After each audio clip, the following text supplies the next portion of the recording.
சிதம்பரத்திலிருந்து சேலம் மாவட்டம் ஆத்தூர் வந்த அரசு பேருந்தில் மின் விளக்குகள் எரியாததால் பயணிகளுக்கு டிக்கெட் தர முடியாமல் நடத்துனர் சிரமப்பட்டார்.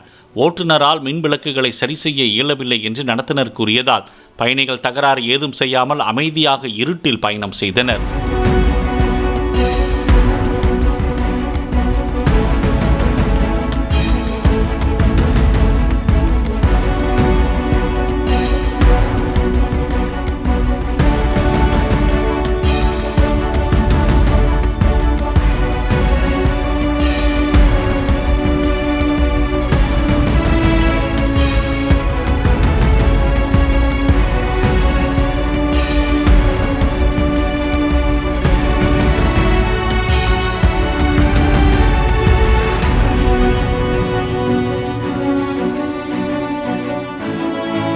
பிளே ஸ்டோர் மற்றும் ஆப் ஸ்டோரில் இருந்து பாலிமர் செயலியை QR கோடு மூலம் பதிவிறக்கம் செய்யுங்கள்.